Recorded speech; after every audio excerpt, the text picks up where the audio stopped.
If you can recall your imaginal act like I just did with all that detail to the T, that's how you know it's been imprinted onto your subconscious.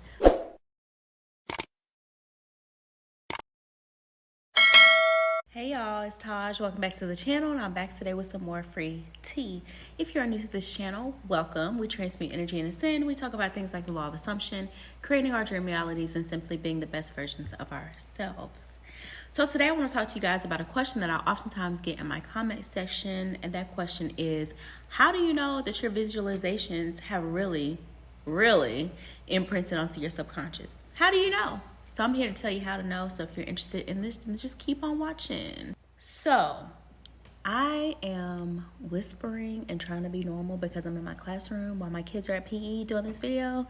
And people keep walking by my door looking at me all crazy, but whatever. So anyway, the way that I know my visualizations and imaginal act and my state akin to sleep has actually worked for me, once I'm done with my visualization, and I normally try to do this for at least 3 days, the Neville Goddard's ladder technique taught me that to at least try to imprint your imaginal act onto your subconscious for at least 3 nights in a row. So I would suggest doing 3 nights in a row, especially for starters, for people who are just now starting with the SATs or imaginal act techniques and all that for manifesting. But the way that I know that mine has been, because oftentimes people are like, okay, I've done my state akin to sleep, but where's my manifestation? Or they feel like, well, how do I know, like after the 3 days, how do I know my manifestation or my imaginal act has actually been imprinted onto my subconscious? And the way that I can tell that mine has been imprinted is it's like you can just feel it. You can feel it, and it feels so real. Like the imaginal act feels so real. So let me give you guys an example. So the other day I was doing my my state akin to sleep, but I was doing it during my meditation, and I imagined myself walking out to my backyard because I imagined that my umbrella from my little patio deck had flown up onto the roof from the storm. And so I walked outside and I saw my neighbor outside. This is all in my imagination. I walked outside my front door, saw my neighbor outside, and was like, oh, hey, can I borrow your ladder to get onto the roof and get my umbrella down? And she was like, yeah, sure. So I walked over to her house, grabbed the ladder, walked around my house to the backyard, put the ladder up, climbed up the ladder, looked around at the gutters and like the little, there was bird nests up there, all in my imagination. Leaves up there in like the gutter on top of the roof, and I was just like grossed out. I was like, ew, gross.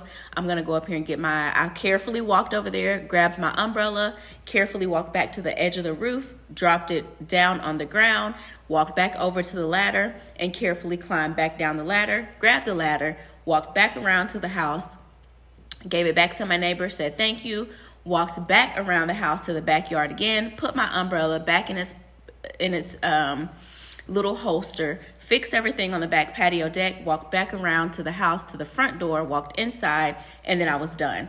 Like, if you can recall your imaginal act like I just did with all that detail to the T, that's how you know it's been imprinted onto your subconscious.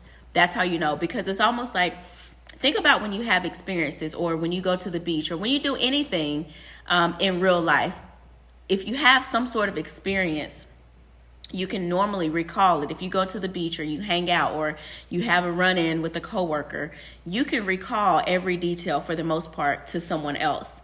That's how you know it's been, that's how I know my imaginal acts have been imprinted onto my subconscious. So then you just go about life as normal, affirming and just waiting for it to show up in a 3D reality. Also, if you have trouble visualizing, or you think you have trouble visualizing, then what I suggest, and I got this from another YouTuber, I'm going to have to go back to her video and find her name and actually link her name down below, because this is not my technique. I actually got this from someone else, but it really works. And for people that feel like they can't visualize, what you should do is like actually do a physical act. So if you're at home, actually get up from where you are sitting, maybe walk to the kitchen, open the refrigerator, bite an apple or fruit or whatever, do something. So bite an apple, put it back, walk back to your seat, and then sit down get in a comfortable position, and go back through your mind and experience what you just did in your mind and your imagination all over again. And practice doing this. So actually do the physical act and then imagine yourself doing the physical act. And this will actually help you strengthen your visualization skills and strengthen how well you are able to imprint your manifestations onto your subconscious mind so that you can realize them in this 3D reality. So yeah, that's just another tip I wanted to add in there for people who say, well, I can't visualize, or I'm not visualizing.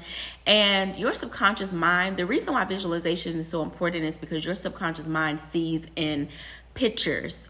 Everything is a picture, and the body doesn't know the difference between your imagination and what's really happening in real life. So yeah, that's all I have for you guys today. Thank you so much for listening, watching, and subscribing. If you have not subscribed, please do so. Rate the video and comment down below if you like this video, and I will see you guys in the next one. Peace, love, and blessings.